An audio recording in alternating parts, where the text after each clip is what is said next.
ఇప్పుడు చాలా ప్రాముఖ్యమైన ప్రశ్నలకు వస్తున్నాం. అంటే ఇంతకుముందు చేసినటువంటి ప్రాముఖ్యం కదా అనుకునేది, అది కూడా ప్రాముఖ్యమే. ఇవి ఇంకొంచెం డిగ్రీ ఎక్కువ. ఓకే, దీనికి కొంచెం టైం ఎక్కువ పడుతుంది. ఓకే, ఒక్కొక్క ప్రశ్నకు కొంచెం టైం ఎక్కువ పడుతుంది. జాగ్రత్త, మీరేం నిద్రపోకండి. భూమిని ఆకాశాన్ని సృష్టించిన దేవుడు చాలా శక్తివంతుడైన దేవుడు. నన్ను సృష్టించిన దేవుడు సాతానును ఎందుకు నాశనం చేయలేదు? ఈ సృష్టిలో సాతాను లేకుండా చేస్తే లోకంలో పాపం అనేది ఉండేది కాదు కదా. లోకంలో అన్ని రకాల చెడుకు ఆ పాపానికి కారణం సాతానే కారణమా? ఇది చాలా ప్రాముఖ్యమైన ప్రశ్న. ఓకే, దీని గురించి ఆలోచిద్దాం. దానికంటే దాన్ని తీసుకోవటానికి ముందు దేవుడు ఎవరు అన్న విషయం కూడా చూడాలి కదా. దేవుడు ఎవరు, ఆయన వ్యక్తిత్వం ఏమిటి, ఆయన ఏమై ఉన్నాడు అన్నది కూడా చూడాలి కదా.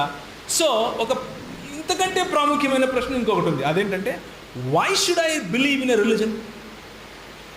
అసలు నేను మతాన్ని ఎందుకు నమ్మాలి? Excellent question.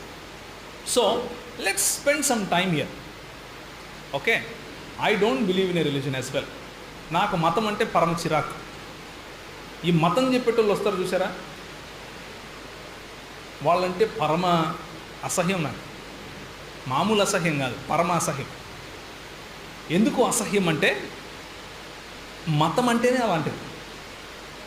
మతము మనకు రూల్స్ అండ్ రెగ్యులేషన్స్ పెట్టి దేవుని యొక్క అస్తిత్వము, దేవుని యొక్క వర్చస్సు, దేవుని యొక్క గుణలక్షణాలు, ఆయన యొక్క ఉనికికి భిన్నంగా మనకు నేర్పిస్తుంది. ఏది? ఆయన ఉనికికి భిన్నంగా మనకేం నేర్పిస్తుంది? మతం నేర్పిస్తుంది. మతం అన్నది ముఖానికి తొడుక్కునే ఒక మాస్క్. మతం వల్ల మనము నాలుగుకి కూడా గీసుకోలేము. అర్థమవుతుందా? మతం వల్ల మనం నాలుగు కూడా గీసుకోలేము. అంటే ఉదయాన్నే లేస్తేనే యాక్ అని మూస్తాం చూడండి, గీక్కుంటాం కదా ఒకటి ఏదన్నా పుల్లబెట్టి. దానికి ఉన్న విలువ కూడా లేదు మతానికి అని నేను చెప్పడం. మతం అన్నది శుద్ధ వేస్ట్. అది క్రైస్తవ మతమైనా కానీ శుద్ధ వేస్టే. ఎందుకు పనికిరాదు? ఎందుకంటే క్రైస్తవ మతం కూడా ఉంది ఈ లోకంలో. ఒక్కొక్కరు ఒక్కొక్క మతం కట్టేసుకుంటూ వెళ్ళిపోతున్నారు. అందులో క్రైస్తవ మతం కూడా ఒకటి. కానీ నేను ఇక్కడ నిలబడి మాట్లాడుతున్నది క్రైస్తవ మతం గురించి కాదు. పొరపాటు పడుతున్నారేమో. I want to differentiate myself. Okay, నన్ను నేను ప్రత్యేకపరచుకుంటున్నాను ఇక్కడ. ఏమని అంటే, నాకు క్రైస్తవ మతంతో పని లేదు. సోషల్గా, సామాజికంగా నేను నమ్మే విశ్వాసాలను గవర్నమెంట్ వాళ్ళు క్రైస్తవ్యం అని పిలుచుకుంటే నాకు ఇబ్బంది లేదు. నేనేం పట్టుకొచ్చుకుని దాని గురించి నో ప్రాబ్లం. అట్లయితే ఓకే అంటాను. కానీ నేను ఆ మతాన్ని అనుసరించేవాడిని కాదు. నేను ఎవరిని అనుసరిస్తాను అంటే యేసు ప్రభువును అనుసరిస్తాను. యేసు ప్రభువు మతాన్ని స్థాపించడానికి రాలేదు. ఆయన తన గుణలక్షణాలను చెప్పడానికి, చూపించడానికి వచ్చాడు. ఆ మాట కొంచెం పక్కన పెట్టేసి ఇప్పుడు ఆలోచిద్దాం. అసలు మతము అంటే ఏంటి? మతము అంటే అర్థం ఏమిటి అంటే, ఒక ఒపీనియన్, ఒక ఆలోచన పద్ధతి, ఒక జీవన శైలి, లేకపోతే ఒక ఆలోచన సరళి, ఒక philosophy, collection of some ideas, collection of some constructive thoughts. దాన్ని మతం అంటారు. మత్ అంటే ఓటు అని అర్థం, లేకపోతే ఒపీనియన్ అని అర్థం. మతము అన్నదానికి కూడా అదే అర్థం. అంటే నేను ఒక భావజాలానికి, ఒక ఆలోచన పద్ధతికి, ఒక ఆలోచన సరళికి నేను కట్టుబడి ఉంటాను అని చెప్పటమే మతాన్ని అనుసరించడం అంటారు. ఇప్పుడు ఒక మాట చెప్దాం. Why should I believe in a religion అనేది కూడా ఒక మతమే. Is that an opinion or not? అవునా కాదా? అంటే ప్రపంచంలో ఏ మతం ఉండకూడదు అనటం కూడా ఒక మతమే. Because that's an opinion and you are committed to that. దాన్నే ఏథియిజం అంటారు, నాస్తికవాదం అంటారు. నాస్తికవాదం అన్నది కూడా ఒక మతమే. అయితే ఇప్పుడు మనం చూడాలి, ఏమని చూడాలి అంటే, ఈ రెండు మతాలలో ఏ మతం బెటర్? అంటే ఏ మతమును పాటించకూడదు అన్న మతం బెటరా, లేక దేవుడున్నాడు అన్న మతం బెటరా అన్నది మనం చూడాలి. ఏది లాజికల్ అని చూడాలి. నేను ఒక ఆబ్జెక్టును పైకి సిరేస్తే ఏమైంది? కింద పడిందా? దాన్ని ఏమంటారు? ఏమన్నారు? గ్రావిటేషన్ అన్నారు. గ్రావిటేషన్ అంటే గురుత్వాకర్షణ శక్తి. గురుత్వాకర్షణ శక్తి నేను ఇప్పుడు ఏమంటున్నానంటే నేను నమ్మను అంటాను అది ఉందని. ఏం ఫరక పడుతుందా? ఇప్పుడు నేను నమ్మనంత మాత్రాన గురుత్వాకర్షణ శక్తి లేకుండా పోతుందా? పోనీ అంటే నా భావన పైన, నా నమ్మకం అపనమ్మకం పైన సత్యం ఆధారపడి లేదు. గురుత్వాకర్షణ శక్తి ఎవరు కనుగొన్నారు? సర్ ఐజాక్ న్యూటన్ గారు, అంతేనా? సర్ ఐజాక్ న్యూటన్ గారు గురుత్వాకర్షణ శక్తి ఉంది అని చెప్పక ముందు యాపిల్ కింద పడేదా పైకి వెళ్ళేదా? ఏమంటారు? కిందనే పడేది. అంటే సత్యాన్ని మనం కనుగొనగలం కానీ సత్యాన్ని మనం సృష్టించలేం. నేను చెప్పే విషయాలు చాలా గంభీరమైనవి, కొంచెం జాగ్రత్తగా ఆలోచించాలి. ఓకే, సత్యాన్ని మనం కనుగొనగలం కానీ సత్యాన్ని మనము సృష్టించలేం. నెంబర్ 1. నెంబర్ 2, సత్యము సాపేక్షమైనది కాదు, సత్యము నిస్థిరమైనది తెలుగు భాషలో. దీన్ని ఇంగ్లీష్లో ఎలా చెప్తారు అంటే truth is absolute, it is not relative. జాగ్రత్తగా వినండి. ఇప్పుడు రిలేటివ్ అంటే అర్థం ఏమిటి అంటే, ఓకే దేవుడు ఉన్నాడు అనేది నీకు సత్యం, లేడు అనేది నాకు సత్యం. విన్నారా ఎప్పుడన్నా ఇది? విన్నారా లేదా? నువ్వు నమ్మేది నీకు సత్యం, నేను నమ్మేది నాకు సత్యం. ఎప్పుడన్నా విన్నారా ఇలాంటిది? రోజుకు 100 మంది ఇలాంటి వాళ్ళు తగులుతారు మనకు, అవునా కాదు? మీరు వెళ్ళి యేసుప్రభు గురించి ఎవరైనా చెప్తే నువ్వు యేసుప్రభు నమ్ము, నేను ఇంకొకటి నమ్ముతాను, దాన్నేముంది? సో ఇప్పుడు మనం కొంచెం ఆలోచించాలి. సత్యం అనేది అందరికీ ఒకే రకంగా చెందుతుందా, లేకపోతే చెల్లుతుందా, లేక మన నమ్మిక అపనమ్మికల మీద ఆధారపడి ఉంటుందా అని చూడాలి. ఉదాహరణకు 2 రెళ్ళ 4 అన్నది, నువ్వు 2 రెళ్ళ 4 నీకు, నాకు 2 రెళ్ళ 5 అన్నది అనుకోండి, అది చెల్లుతుందా? అది ఎందుకు? సత్యము అది దేవుని గురించా కాదా అనేది పక్కన పెట్టండి. ఏ సత్యము అన్నది మళ్ళీ ఆలోచిద్దాం. ముందు సత్యం అన్నది దాని గురించి ఆలోచిస్తున్నాం. సత్యం అన్నది అందరికీ, అన్ని చోట్ల, అన్ని భావనలకు, అన్ని ప్రదేశాలలో, అన్ని కాలాలలో సమానంగా, సమతుల్యంగా అందరికీ చెందాలి అన్నది ఒక స్టేట్మెంట్. దీన్ని ఖండించి చూడండి, ప్రయత్నించండి. ఉదాహరణకు నేను ఉదయం అడిగాను, సత్యం అన్నది తెలుసుకోగలం అని నేను చెప్తున్నాను. మీరు లేచి లేదు సత్యం అన్నది తెలుసుకోలేము అన్నారనుకోండి, నేనేమని ప్రశ్నిస్తాను మిమ్మల్ని?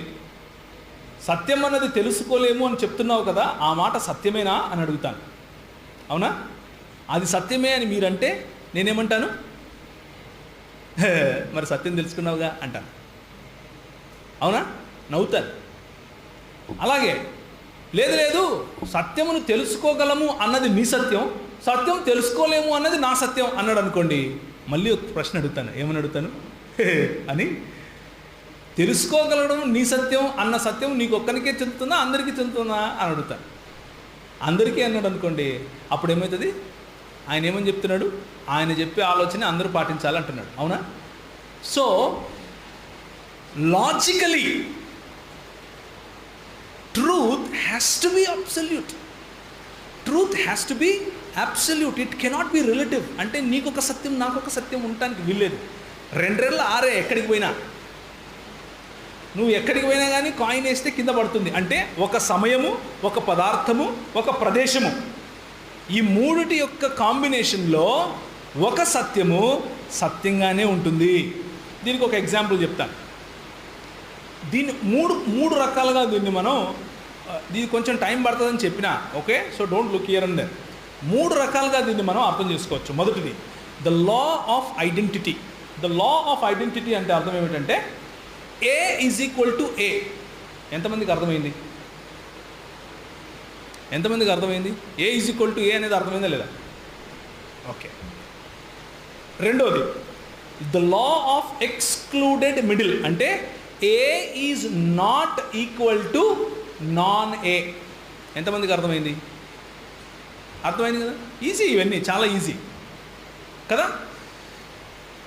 Third and most important, the law of non contradiction అంటే A is equal to non ఏ.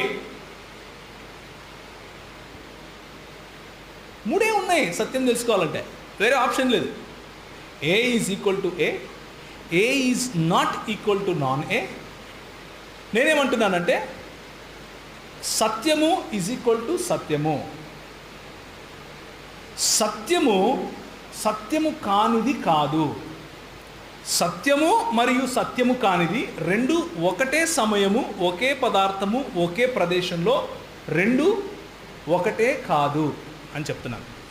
ఎందుకు ఇది అర్థం చేసుకోవడం ఇంపార్టెంట్ ఇప్పుడు చూడండి, జాగ్రత్తగా వినండి. మీరందరూ ఇంజనీర్స్, మీరందరూ చదువుకున్న వాళ్ళు, నర్సింగ్లో ఉన్నారు, అక్కడ ఇక్కడ. So these are very easy.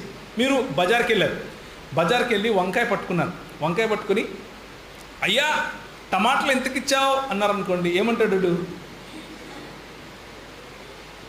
A is equal to ఏ అంటాడు. అంటే బాబు నువ్వు పట్టుకుంది వంకాయనైనా, వంకాయ ఈజ్ నాట్ ఈక్వల్ టు టమాటా, వంకాయ ఈజ్ ఈక్వల్ టు వంకాయ అని చెప్తాడు.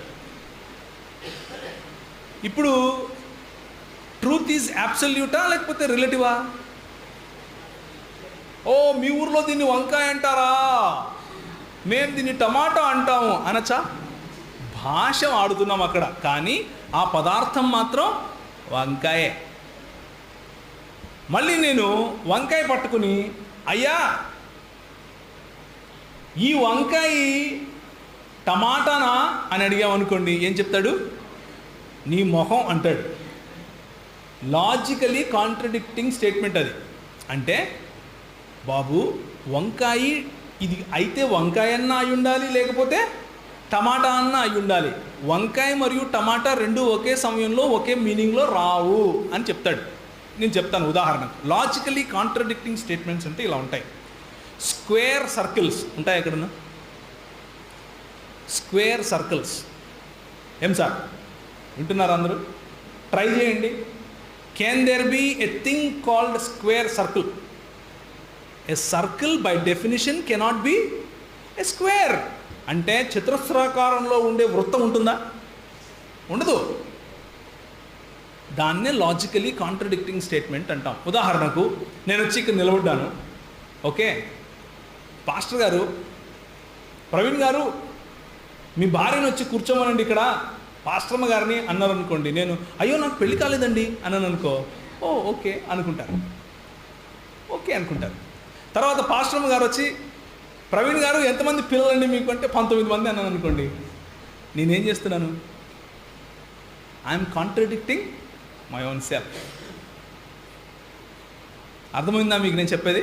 There cannot be a married bachelor. పెళ్లి చేసుకున్న బ్రహ్మచారి ఉండడు. అర్థమవుతుందా నేను చెప్పేది? These are conflicting terms, logically contradicting terminology. అలాగే ఉంటే దేవుడు ఉండనన్నా ఉండాలి, లేకుండానన్నా ఉండాలి. నీకు దేవుడు ఉన్నాడు, నాకు దేవుడు లేడు అని చెప్పడానికి వీల్లేదు. అర్థమవుతుందా? ఉంటే దేవుడు ఉండనన్నా ఉండాలి, లేక దేవుడు లేడు అనన్నా ఉండాలి. దేవుడు ఉండటము లేకపోవటము రెండు ఒకటేసారి జరగదు. ఇప్పుడు మనం అర్థం చేసుకుందాం. దేర్ ఫోర్ మనం ఏం ప్రూవ్ చేయాలంటే ఇప్పుడు దేవుడు లేడు అని ప్రూవ్ చేయాలి, అంతే కదా? దేవుడు లేడు అని ప్రూవ్ చేస్తే ఇక ఏం రిలీజన్ పాటించాల్సిన అవసరమే లేదు. ఒకే ఒక రిలీజన్ ఉంటుంది. ఏం రిలీజన్? దేవుడు లేడు అనే రిలీజన్. అయిపోయా, డన్. ఒకసారి ఆలోచిద్దాం. నేను ఇంతవరకు మాట్లాడిన దేవుడు లేడు అనే రిలీజియస్ పీపుల్ నన్ను అడిగిన ప్రశ్నలు ఇలాంటివి. దేవుడుంటే ఇంత పాపం ఎందుకుంది? మీరు అడిగిన రెండో ప్రశ్న. ఇంత కష్టం ఎందుకుంది? ఇంతమంది ఎందుకు చనిపోతున్నారు? అర్థమవుతుందా? ఎందుకు చనిపోతున్నారు? అసలు అదంతా చాలా ఈవిల్ కదా, చాలా చెడు కదా. దేవుడు అనేవాడు ఉంటే ఇంత చెడు ఎందుకుంది ఇక్కడ అని అడుగుతారు. దానికి నేను ఇచ్చే సమాధానం ఏమిటి అంటే, దేవుడు అనేవాడు లేకపోతే ఏది మంచి ఏది చెడు అని నువ్వు ఎలా చెప్పగలుగుతున్నావు? How do you know that something is good or something is bad if you don't have a a measurement to measure which is good and which is bad. They have no answer. Never I received a single answer for this. ప్రయత్నం చేస్తారు. ఎలా చేస్తారు అంటే, సమాజం చెప్పింది అంటారు. సమాజం నేర్పించింది. చిన్నప్పటి నుంచి నాకు ఏది మంచి ఏది చెడు అని సమాజం నేర్పించింది. ఏ సమాజం? హిట్లర్ సమాజమా, మదర్ తెరీసా సమాజమా? హిట్లర్ సమాజంలో దొరికినోడిని దొరికినట్టు ఊచకొత్త కోయడం మంచిది, ఆ సమాజమా? లేక మదర్ తెరీసా సమాజంలో దొరికినోడిని దొరికినట్లు హత్తుకుని వాళ్ళకు సేవ చేయటం? ఏ సమాజం? What is the scale? How do you define what is good if you don't have God? If there is a moral law, అంటే మోరల్ అంటే నైతిక విలువలు కలిగినటువంటి ఒక శాస్త్రము, నైతిక విలువలు ఉన్నటువంటి ఒక ఆలోచన మనకు ఉంటే, ఆ నైతిక విలువలు పెట్టిందెవరు అన్న ప్రశ్న వస్తుంది. దానికి ఈ మతాన్ని పాటించకూడదు అని చెప్పే మతం సంబంధించిన వాళ్ళు ఏం చెప్తారు అంటే, లేదండి మారల్ యాబ్సల్యూట్స్ అనేటివి అసలు లేవు, మారల్ యాబ్సల్యూట్స్ అనేటివి అసలు లేవు, అవి అవుట్ ఆఫ్ నథింగ్ వచ్చాయి అంటారు. అవుట్ ఆఫ్ నథింగ్ వచ్చాయి అనడమే దేవుడు అనటం, దేవుడు ఉన్నాడు అని ఒప్పుకోవటం. బికాజ్ దేవుడు లేని వాళ్ళకి ప్రిమిసెస్ ఏమిటి అంటే, ఎవ్రీథింగ్ ఈజ్ ఫిజికల్. పదార్థము మాత్రమే సత్యం, పదార్థం మాత్రమే, లేకపోతే ఫిజికల్గా ఉన్నది మాత్రమే సత్యమైనప్పుడు how can you even question what is good and what is bad? అర్థమవుతుందా నేను చెప్పే ప్రశ్న? అర్థం కాలేదా? ఇంకోసారి అడగమంటారా? హలో, అర్థం కాలేదా? కాలేదు, మళ్ళీ అడుగుతా. చాలా సింపుల్, జాగ్రత్తగా వినండి. నేను ఏ మతాన్ని లేకపోతే దేవుడు ఉన్నాడు అని నమ్మేవాడిని కాదు. నేను లేచి ఏమంటున్నాను అంటే, ఇది ఘోరం, దేవుడు ఉంటే ఇలా జరగదు అన్నాను. అంటే మీరు దైవభక్తి గలవాడు వచ్చి ఏమంటున్నారు అంటే, ఇది ఘోరం అని నీకు ఎలా తెలుసు అని అడుగుతున్నారు. నేను ఆన్సర్ చెప్పాలి కదా. అంటే ఎలా తెలుసు అంటే, నాకు అది ఘోరం అనిపించింది. నీకు ఘోరం అని ఎందుకు అనిపించింది అంటే, తప్పు కాబట్టి. తప్పు ఒప్పు అన్నది నీకు ఎలా తెలుసు? నా దగ్గర ఏమి ఆన్సర్ ఉండదు. నాకు వీళ్ళు నేర్పించారు, ఏ సమాజం ప్రకారం తప్పు, ఏ సమాజం ప్రకారం తప్పు కాదు. చివరికి నేను నా 17 సంవత్సరాల నా పరిచర్యలో నేను కనుక్కున్నది ఒకటే, వాళ్ళ దగ్గర ఆన్సర్ ఉండదు. లాస్ట్కి ఏం చెప్పాలి అంటే, అవునండి దేవుడు ఉన్నాడు అని ఒప్పుకోవాల్సి ఉంటుంది. వాళ్ళు అడిగే ప్రశ్ననే వారికి సమాధానం. ఇంకొకటి, దీన్ని ఏమంటారంటే ప్రీసపోజిషనల్ అపాలజెటిక్స్ అంటారు. ఇంకొకటి, ఒక ఆయన గ్రెగ్ బాన్సన్ అనే ఆయన అమెరికాలో కాలిఫోర్నియాలో డిబేట్ చేస్తున్నాడు ఒక ఏ మతం నమ్మకూడదు అనే మతానికి చెందిన వ్యక్తితో. ఓకే, డిబేట్ చేస్తూ ఆ వ్యక్తి అడిగాడు, show me one thing that is true, logical but not real. అంటే నువ్వు చెప్తున్నావు కదా దేవుడు ఉన్నాడని, నిజంగా ఉన్నాడు అంటున్నావు, సత్యం అంటున్నావు, కానీ కనిపించడు, ఎక్కడున్నాడు నేను చూపించలేను అంటున్నావు. అలాంటిది ఒక్క ఎగ్జాంపుల్ చెప్పు అన్నాడు. చెప్పండి, ఏంటి ఎగ్జాంపుల్? ట్రై చేయండి. చూసేది మాత్రమే దేవుడు అనేవాళ్ళు ఉంటారా ఉండరా? చూపించి నాకు దేవుడు ఎక్కడున్నాడు అంటారా అనరా? చెప్పండి, మీరు చూపించారు ఎప్పుడన్నా? ఎందుకు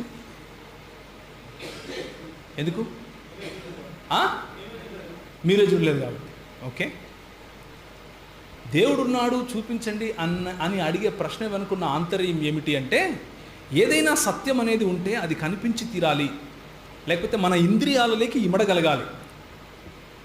స్పర్శ, రుచి, వాసన, రంగు అంటే కళ్ళతో చూడగలిగింది. 5 పంచేంద్రియాలు ఉన్నాయి. ఆ పంచేంద్రియాల ద్వారా స్పృశించి తీసుకోగలిగిందే, లేకపోతే రుచి చూసి తీసుకోగలిగిందే, విని తీసుకోగలిగిందే నాలెడ్జ్ లేకపోతే జ్ఞానము అన్నది ఎంపిరిసిజం అంటారు దీన్ని, ఎంపిరికల్ నాలెడ్జ్. కానీ గ్రెగ్ బాన్సన్ గారు ఏం చెప్పారంటే, ఎగ్జాంపులా లాజిక్ అన్నాడు. Can you see logic? Is logic real? If logic is not real, then your question is not real. Because ఒకవేళ తర్కము అన్నది నువ్వు చూడలేవు, అది సత్యము, అది ఉనికిలో ఉంది. ఒకవేళ అది సత్యము ఉనికిలో ఉంది, నువ్వు చూడలేవు అన్నది ఉంటే దేవుడు ఉండటం ఎందుకు సాధ్యం కాదు? అర్థమవుతుందా? సత్యాన్ని నువ్వు తెలుసుకోవటానికి లాజిక్ సత్యము అని ముందు నమ్మాలి. దేవుడు లేడు అన్న సత్యాన్ని నువ్వు తెలుసుకోవటానికి లాజిక్ అనే సత్యం ఉంది అని నువ్వు ముందు నమ్మాల్సి ఉంటుంది. అంటే లాజిక్ ఉంది అంటే అవుట్ ఆఫ్ నథింగ్, ఏమీ లేకుండా లాజిక్ ఎక్కడి నుంచి పుట్టింది? దాన్నే దేవుడు అంటున్నాం మేము. అర్థమైందా? దాన్నే ఏమంటున్నాం? దేవుడు అంటున్నాం. అందుకనే యోహాను సువార్త 1 వచనంలో ఏముంటుందంటే, in the beginning was logos అని ఉంటుంది. లోగోస్ అన్న పదం నుంచే లాజిక్ వచ్చింది. ఆది యందు ఏముండెను? లోగోస్ ఉండెను. లోగోస్ నుంచే లాజిక్ వచ్చింది. లాజిక్ అన్న పదానికి మూల పదం లోగోసే. అందుకని యోహాను భక్తుడు అటు గ్రీకులకు ఇటు యూదులకు ఇద్దరికీ అర్థమయ్యే విధంగా లోగోస్ అన్న పదం వాడాడు. యూదులకు లోగోస్ అంటే దేవుడే స్వయంగా, గ్రీకులకు లోగోస్ అంటే అన్నిటినీ మించిన వాస్తవం.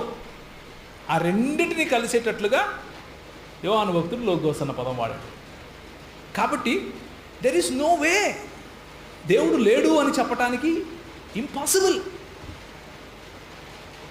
దేర్ఫోర్ ఇంటెలిజెంట్ డిజైన్, మన ప్రపంచంలో ఉన్నటువంటి డిజైన్ చూసినా, the beauty, the aesthetics, beauty ఏదైతే కనిపిస్తూ ఉందో దాన్ని చూసినా, మారల్ లా, మన మధ్య మంచి చెడుల అవగాహన చూసినా, ప్రపంచంలో ఏ నలుమూలలకు వెళ్ళినా దేవుడు అన్న అవగాహన ఉంది కదా, దాన్ని చూసినా, దేవుడు అన్న కాన్సెప్ట్ ఎక్కడి నుంచి వచ్చింది అన్నది ఎక్స్ప్లెయిన్ చేయటము అసాధ్యము. దేవుడు ఉన్నాడు అని మాత్రమే మనం చెప్పగలగాలి. ఇది దేవుడు ఉన్నాడు అని చెప్పేవాళ్ళ ఆలోచన సరళి. ఇప్పుడు దేవుడు లేడు అని చెప్పేవాళ్ళు, దేవుడు ఉన్నాడు సరే, యేసుప్రభువే ఎందుకు దేవుడు? బైబిలే ఎందుకు? Why Bible only? భగవద్గీత ఎందుకు కాదు? ఖురాన్ ఎందుకు కాదు అన్న ఆలోచన వస్తుంది. అవునా కదా? కొంచెం లాంగ్ అని చెప్పాను కదా ఆన్సర్, సో లాంగ్ అవుతుంది. భగవద్గీత ఎందుకు కాదు? ఖురాన్ ఎందుకు కాదు? జొరాస్ట్రియనిజం ఎందుకు కాదు? బౌద్ధం ఎందుకు కాదు? ఇంకా లేకపోతే పార్సీల మతం ఎందుకు కాదు? అంతకుముందున్న మాయన్ల మతం ఎందుకు కాదు? కల్దీయుల మతం ఎందుకు కాదు అని చాలా చాలా ప్రశ్నలు వస్తాయి. మనం దీన్ని 2 రకాలుగా ముందు విభజించాం. మొదటిది నాస్తికులు, ఆస్తికులు. నాస్తికులు అన్నది సాధ్యం కాదు అని పక్కన పెట్టేశాం. ఇప్పుడు ఆస్తికులు అంటే దేవుని నమ్మేవాళ్ళు. ఈ దేవుని నమ్మేవాళ్ళను మనం కొన్ని భాగాలు చేద్దాం. మొదటిది ఏకేశ్వరవాదం, అంటే ఒక దేవుణ్ణి ఆరాధించాలి. రెండవది జగదభిన్నవాదం, అంటే దేవుడు సృష్టి ఒకటే అని చెప్పటం, లేకపోతే దేవుని నుంచే సృష్టి మొదలైంది, దేవుని నుంచే సృష్టి అలా ఫ్లో అవుతూ ఉంది అని చెప్పటం. మూడవది బహుదేవతారాధన, అంటే పాలిథియిజం. ఇంకా చాలా ఉన్నాయి. మనకు సూట్ అయ్యేది ఈ 3 కాబట్టి 3 తీసుకుందాం ప్రస్తుతానికి, ఎందుకంటే మన దేశంలో ఇవే ఎక్కువ ఉన్నాయి కాబట్టి. మొదటిది ఏకేశ్వరవాదం, ఒక దేవుణ్ణి ఆరాధించడం. ఇందులో వచ్చే మతాల పేర్లు ఏంటి అంటే క్రైస్తవ్యం, యూదా మతం, ఇస్లాము మరియు క్రైస్తవ యూదా సముదాయానికి చెందినటువంటి కల్ట్స్, అంటే భిన్న తెగలు. ఓకేనా? 2 ప్యాంథియిజం, లేకపోతే జగదభిన్నవాదం. దీంట్లో వచ్చేది ఏంటి అంటే అహం బ్రహ్మాస్మి, లేకపోతే తత్వం వసి అని చెప్తారు కదా, ఆ హైందవ క్లాసికల్ హిందూయిజం. పాపులర్ హిందూయిజం కాదు. పాపులర్ హిందూయిజం వచ్చేసి 3వది, అది బహుదేవతారాధన. ఓకేనా? అంటే చదువుకున్న తెలిసినటువంటి ఒక హైందవుణ్ణి అడిగితే అందరూ దేవుళ్ళే అని చెప్పడు, అంటే చాలామంది దేవుళ్ళు ఉన్నారు మాకు అని చెప్పడు. ఏం చెప్తాడు అంటే దేవుడు నువ్వు ఒకటే అని చెప్తాడు. ఉదాహరణకు శ్రీ వివేకానందుడు, శ్రీ అద్వైత సిద్ధాంతాన్ని ప్రపోజ్ చేసినటువంటి శ్రీ శంకరాచార్యుడు, అలాగే రాధాకృష్ణ గారు, మన ఫార్మర్ ప్రెసిడెంట్ గారు, ఇలాంటి వాళ్ళందరూ కూడా అద్వైతం లేకపోతే ప్యాంథియిజాన్ని ప్రపోజ్ చేస్తారు. ఇప్పుడు ప్యాంథియిజం, పాలిథియిజం వర్సెస్ ఏథియిజంను చూద్దాం. 2 నిమిషాల్లో ముగిస్తాను. దేవుడు ఒకడే ఎందుకు అయి ఉండాలి అంటే, how many infinities can you think? How many infinities can you think? Do you see numbers? 1. If I say 1, what do you see? Where? How do you see 1? How does it look like? ఒకటి కనిపిస్తుందా? Are numbers real? Numbers అన్నవి నిజమేనా, సత్యమా? We don't know. Numbers are abstracts, concepts, అంటే metaphysical అంటారు, అంటే పదార్థానికి అవతల ఉన్నవి. అలాంటి వాటిల్లో ఇన్ఫినిటీ అన్నది కూడా ఒక మెటఫిజికల్ నంబర్. ఇన్ఫినిటీ అంటే ఏంటి? నిత్యత్వం. ఎన్ని నిత్యత్వాలు ఉంటాయి చెప్పండి? How many infinities is virtually a possibility? There can be only one infinity. Infinity plus infinity అన్న ఇన్ఫినిటీయే. నువ్వు ఇన్ఫినిటీతో మల్టిప్లై చేసినా ఇన్ఫినిటీనే వస్తుంది, డివైడ్ చేసినా ఇన్ఫినిటీ వస్తుంది, ఏం చేసినా ఇన్ఫినిటీ వస్తుంది. There is only one infinity. Therefore దేవుడు అనంతుడు అయితే ఒకడి కంటే ఎక్కువ ఉండటానికి వీల్లేదు. అర్థమైందా? సో బహుదైవారాధాన్ని పక్కన పెడదాం. ఇప్పుడు మిగిలింది రెండే, ఏకేశ్వరవాదం వర్సెస్ జగదభిన్నవాదం, విచ్ ఇస్ సృష్టి మరియు దేవుడు ఒకటే అని చెప్పటం. సృష్టిలో నుండే దేవుడు, లేకపోతే దేవునిలో నుండే సృష్టి వస్తుంది. అయితే ఆ మాట చెప్పేవారు ఏం చెప్తారు అంటే అహం బ్రహ్మాస్మి, నేనే దేవుణ్ణి అని చెప్తారు. ఇప్పుడు అడగాల్సిన ప్రశ్న ఏంటంటే ఎవరితో మాట్లాడుతున్నావు అని అడగాలి. అర్థమైందా? వేరే వాళ్ళతో మాట్లాడుతున్నారు అంటే ఇంకొకటి ఏదో ఉందని. దీన్ని ఏమంటారు అంటే the theory of non duality అంటారు. అంటే నాన్ డ్యుయాలిటీ అంటే ఏంటంటే ద్వైతము కానిది, రెండు లేవు, ఒకటే రియాలిటీ ఉంది అని చెప్తాం. కానీ క్రైస్తవ దృక్పథం ఏమిటి అంటే ఒక దేవుడు ఉన్నాడు, ఆయన సృష్టిని చేశాడు. రెండు కేటగిరీస్ ఉన్నాయి. This is duality. దేవుడు మరియు దేవుడు కానిది, సృష్టికర్త మరియు సృష్టి, రెండు కేటగిరీస్ క్రైస్తవ సిద్ధాంతానికి ఉన్నాయి. మిగిలిన సిద్ధాంతము అంటే హైందవ సిద్ధాంతానికి ఏముంది అంటే దేవుడు మరియు సృష్టి మరియు సృష్టికర్త రెండు ఒకటే అన్నది. ఒకవేళ సృష్టి మరియు సృష్టికర్త రెండు ఒకటే అయితే మనలో ఉన్న భావనలకు అర్థం లేదు. మనలో సృష్టికర్తలాగా అవ్వాలి అన్న రియలైజేషన్ రావడానికి అర్థం లేదు. అది సమయం దొరికినప్పుడు మనం చూద్దాం. ఇంకా చాలా సమస్యలు ఉన్నాయి. ఉదాహరణకు అందులో నుంచి వచ్చినటువంటి ఒకానొక కాన్సెప్ట్ బుద్ధిజం. దాంట్లో ఏమంటారు అంటే కోరికలే సమస్య, కోరికలను జయిస్తే మనకేం దొరుకుతుంది? మోక్షం లేకపోతే నిర్వాణ దొరుకుతుంది అని అంటారు. అంతే కదా? సో ఇప్పుడు కోరికలను జయించాలి అన్నది కూడా ఒక కోరికే కదా? ఏమంటారు? అవునా కదా? కోరికలను జయించాలి అన్న కోరిక ఎప్పటికీ ఉండిపోతుంది. అయితే దేర్ ఫోర్ ఇన్ జనరల్ లేకపోతే ఫిలసాఫికలీ కోరికలను జయించడం అసాధ్యం. దేర్ ఫోర్ మోక్షం రాదు. అర్థమవుతుందా లే మీకు? దేర్ ఫోర్ ఒకే ఒక్క వికల్పం దొరుకుతుంది. ఏంటి అంటే అది ఒక దేవుడు ఉన్నాడు అని నమ్మితీరా. ఆ దేవుడు క్రైస్తవ దేవుడు ఎందుకు కావాలి, ముస్లాం దేవుడు ఎందుకు కాదు అని ఆలోచించాలి. ఎందుకు అంటే ఇప్పుడు క్రైస్తవ దేవుడైనా, ఇస్లాం దేవుడైనా, యూదామత దేవుడైనా, ఎవరైనా సరే ఆయన తన్ను తాను ఏ విధంగా బయలుపరుచుకున్నాడు అని చూడాలి. ఆయన బయలుపరుచుకున్న దాంట్లో ఆయన సర్వజ్ఞుడా, సర్వవ్యాప, సర్వము తెలిసి అంటే సర్వము చేయగలవాడా, ఆమ్ని బినవలెంట్ అంటే అన్నిటి యందు మంచితనము గలవాడా అని చూడాలి.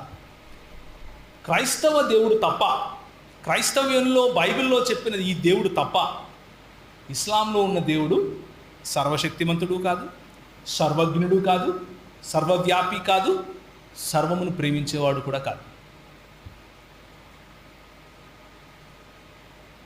దేర్ఫోర్ మతాన్ని పాటించొద్దు, కానీ ఈ దేవుణ్ణి మాత్రం అనుసరించు, అది మంచిది. వేరే ఆప్షన్ లేదు.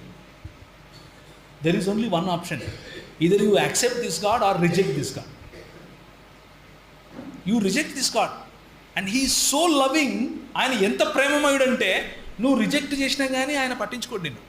నో ప్రాబ్లం అంటాడు. ఎందుకు అంటే హీ బిలీవ్స్ ఇన్ ఫ్రీడమ్. ఆయన స్వేచ్ఛయందు లేకపోతే స్వాతంత్రమందు ఆయన విశ్వాసం ఉంచుతాడు. కాబట్టే సాతానును ఇంకా చంపలేదు, వాడికి కూడా స్వాతంత్రం ఇచ్చాడు. ఆయన ప్రేమ ఎంత గొప్పది అంటే, వాడు సాతానుగాడు అలా చేస్తాడు అని తెలిసి కూడా వాడిని రోబోట్ లాగా చేయలేదు, స్వాతంత్రం ఇచ్చాడు.